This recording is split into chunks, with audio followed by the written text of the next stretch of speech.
कि काव्या घर पर आकर वनराज को कह रही होगी कि आज जितनी मेरी इंसल्ट हुई है इतनी आज तक कभी नहीं हुई और मैं कुछ भी नहीं कर सकती हूँ, लेकिन तुम तो कर सकते हो ना। तभी वनराज कहेगा कि मैं क्या कर सकता हूँ, तो काव्या कहेगी कि तुम अनुपमा के डिवोर्स नोटिस का जवाब तो दे सकते हो ना। यह कोई न्यूज पेपर नहीं है जो पढ़कर रख दिया और तुम उस औरत को जवाब दो। तो वहीं समर अनुपमा को कह रहा होगा कि उसने आपके साथ चिल्लाकर बात की। तभी अनुपमा कहेगी कि गलती मेरी ही है, जब बरसों पहले उन्होंने पहली बार आवाज ऊंची की थी तब ही मुझे उन्हें रोक देना चाहिए था, लेकिन संस्कारों के नाम पर, घर में शांति के नाम पर, पत्नी धर्म के नाम पर भी चुप रहे। उसके बाद से तो आदत ही पड़ गई मुझे चुप रहने की और उन्हें आवाज ऊंची करने की। शादी के पहले 3 फेरों में पत्नी आगे रहती है, चौथे फेरे में पति आगे आता है और पत्नी पीछे हो जाती है। उसके बाद कभी आगे ही नहीं पाती है, आवाज नीचे और पत्नी पीछे पति रह जाती है तो खुद को समझ आती है, लेकिन वे पत्नी अपने पति से ऊंची आवाज में कभी बात नहीं करती है। पत्नी की छोटी की उम्र उसके रिश्ते से ज्यादा लंबी हो जाती है। अब तो मुझे ही देख, जवाब देना तो सीखा, लेकिन रिश्ता टूटने के बाद तभी समर कहेगा कि आप अपनी परवरिश पर खुद ब्लेम नहीं कर सकती है। जब आपकी फैमिली वाले ही आपको सिखाए कि सब कुछ सहना ही महानता है, तो सोसाइटी वाले आंसुओं को रोने धोने को वेरीफाई करें तो किसी को भी लगेगा कि पति को खुश रखना ही सही है। तभी अनुपमा कहेगी कि देर से ही सही, लेकिन तेरी माँ अपने लिए खड़े रहना सीख गई है। अपने लिए खड़े होने का मतलब दूसरों को गिराना नहीं होता है। मैं भी उन्हें गिराना नहीं चाहती हूँ और मैं कोई जान लगाना नहीं चाहती हूँ, बस चाहती हूँ कि कोर्ट में बिना किसी तमाशे ही अलग हो जाए।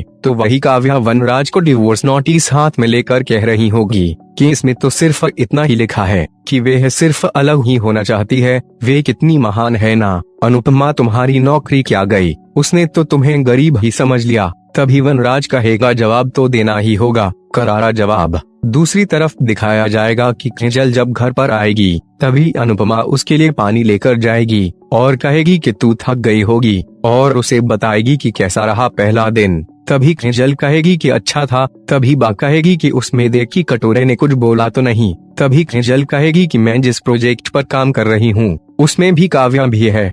तभी समर कहेगा कि क्या काव्या आपके अंडर काम करेगी। तभी बा बहुत ही खुश हो जाएगी और कहेगी कि मैदे की कटोरी उल्टी हो गई, वो कहकर नाचने लगेगी। तभी वहाँ पर तोशु भी आ जाएगा तो अनुपमा उसे कहेगी कि तुम्हारा पहला दिन कैसा रहा। तभी तोशु कहेगा कि अच्छा था और बताएगा कि मुंबई में दवे कोचिंग सेंटर खोलने हैं, उसकी जिम्मेदारी मॉम ने मुझे दी। तभी समर कहेगा कि भाई तो आपको उसके लिए मुंबई जाना पड़ेगा। तभी तोशु कहेगा कि हाँ, यहाँ बैठकर तो काम हो नहीं सकता ना। तो वही दिखाया जाएगा कि वनराज काव्या को कह रहा होगा कि अब तो तुम मुझे बता दो कि किससे मिलवाने जा रही हो। तभी घर के अंदर उसकी फ्रेंड का हस्बैंड आएगा और कहेगी कि यह अहमदाबाद के बेस्ट डिवोर्स लॉयर है। तभी वनराज उसे कहेगा क्या, अरे आज तक तो आपका नाम ही सुना था, लेकिन आज तो मुलाकात भी हो गए। तभी वह बताएगा कि कोई चाहता ही नहीं है जो मुझसे कोई मुलाकात हो। तो वही वनराज रोहित को डिवोर्स नोटिस देकर कहेगा कि अनुपमा ने भेजा है। तभी रोहित कहेगा कि यह तो मैं ऑलरेडी पढ़ चुका हूँ, काव्या ने इसकी पिक्चर भेजी थी। और आगे बढ़ने से पहले मैं आपसे कुछ कंफर्मेशन लेना चाहता हूँ कि आप सच में आपकी वाइफ से डिवोर्स लेना चाहते हैं। तभी काव्या कहेगी कि तुम क्या सोच रहे हो, डिवोर्स तो लेना ही है ना। तभी वनराज कहेगा कि नहीं। तो काव्या कहेगी कि तुम रिलैक्स हो जाओ, इस सिचुएशन में यह सब करना ठीक नहीं होता है, लेकिन हमारे लिए तो यही बेस्ट है। तभी वनराज कहेगा कि यह बेस्ट नहीं है, मैं जानता हूँ कि मैं अनुपमा से गुस्सा हूँ, लेकिन डिवोर्स तो नहीं। तभी काव्या कहेगी कि तुम्हारे और अनुपमा के बीच में बचा ही क्या है। तभी वनराज उसे कहेगा कि बहुत कुछ बचा है, 25 सालों की यादें हमारे बचे, बहुत कुछ बचा है। मैं उनसे नाराज हो सकता हूँ, नफरत कर सकता हूँ, लेकिन डिवोर्स नहीं दे सकता। तभी रोहित कहेगा क्या आप सच में अपनी बीवी से डिवोर्स लेना चाहते हैं।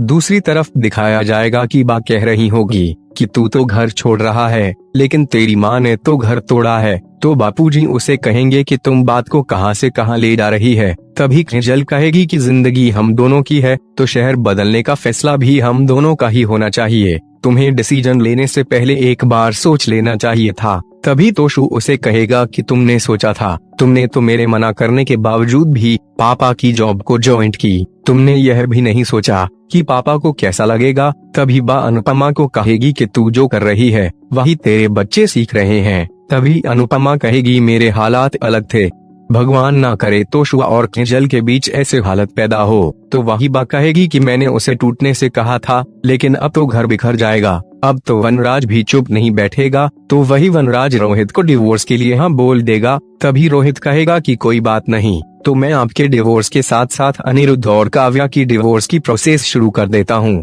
तभी वनराज कहेगा कि मुझे पहले यह डिवोर्स नोटिस का जवाब देना है। तो वही समर अनुपमा के पास जाकर उसे कहेगा कि अगर भाई कहेंगे जाएगा तो सब कुछ हैंडल कर लेंगे। तभी समर कहेगा कि अगर मैं आ गया, तो यह सुनते ही अनुपमा इमोशनल हो जाएगी। तभी समर कहेगा कि मेरे जाने का नाम सुनते ही आपको रोना आ गया। तभी अनुपमा कहेगी कि तुझे भी आ गया। फिर अनुपमा उसे कहेगी कि जब बच्चे बड़े हो जाते हैं ना, तब उनकी दुनिया भी बहुत बड़ी हो जाती है। ऐसे में उसे घर से जाना ही पड़ता है, लेकिन हर बच्चे के साथ माँ के दिल का टुकड़ा भी जाता है। लेकिन तू जाएगा ना तो मेरा पूरा का पूरा दिल ही चला जाएगा। मुझे ऐसे बच्चों की तरह बातें नहीं करनी चाहिए और समझदार बनकर कहना चाहिए कि कोई बात नहीं, तू जाएगा, आगे बढ़ेगा, माँ खुश होगी, माँ को अच्छा लगेगा। लेकिन मैं तुझसे झूठ नहीं कह सकती, तू जाएगा तो ऐसा लगेगा कि मेरी जान चली गई। अगर तू जाएगा तो मैं तुझे रोकूंगी भी नहीं। बापूजी कहते हैं न मोह और प्यार में अंतर होना चाहिए, जो बांधे वे हमा, जो खोले वे प्यार। मैं तो तीनों बच्चों से बहुत ही प्यार करती हूँ। मैं ना तीनों को रोकूंगी और ना ही बांध दूंगी, लेकिन हंसते हंसते नहीं भेज पाऊंगी। तभी समर कहेगा कि मैं आपको कभी भी छोड़कर नहीं जाऊंगा। बाद में सुबह हो जाएगी, तभी वनराज की हाथ में स्लिंग होगा, वह भी निकाल देंगे और हॉस्पिटल से दोनों आ रहे होंगे। तभी वनराज कहेगा कि उस रोहित का फोन आया था, तो हमें जाना है। तभी काव्या कहेगी कि तुम चले जाओ, आज नई प्रोजेक्ट का पहला दिन है, अगर मैं आज लेट हो गई तो तुम्हारी बहू मेरा सर खा जाएगी। तभी वनराज कहेगा कि कोई जरूरी है इस जॉब के बारे में बार बार बात करना। तभी काव्या कहेगी कि मैं तो सिर्फ अपनी प्रॉब्लम को शेयर कर रही है और मुझे अभी बहुत लेट हो रहा है, इसलिए मैं गाड़ी लेकर जाती हूँ, तुम टैक्सी में चले जाना। तभी वहाँ पर राखी आ जाएगी और वनराज को कहेगी कि कैसे हो समधी जी। उसे देखकर वनराज चौंक जाएगा, तो राखी उसे कहेगी कि लगता है मुझे देखकर आप खुश नहीं हुए हैं। फिर उसे ताना मारेगी कि मेरी बेटी की जॉब मिलने की खुशी में यह भी भूल गई कि आपकी जॉब चली गई। आपके साथ बहुत ही बुरा हुआ, पहले तो आपका घर गया, जॉब गई, बुरा तो लगता है, और तुम्हारी जगह पर अपनी बेटी को देखकर बहुत ही बुरा लग रहा होगा। तभी आज का एपिसोड खत्म हो जाता है। कल के एपिसोड में दिखाया जाएगा कि अनुपमा वनराज को कह रही होगी कि जितना गिरना है गिर जाइए, जो इल्जाम लगाना है लगा लीजिए,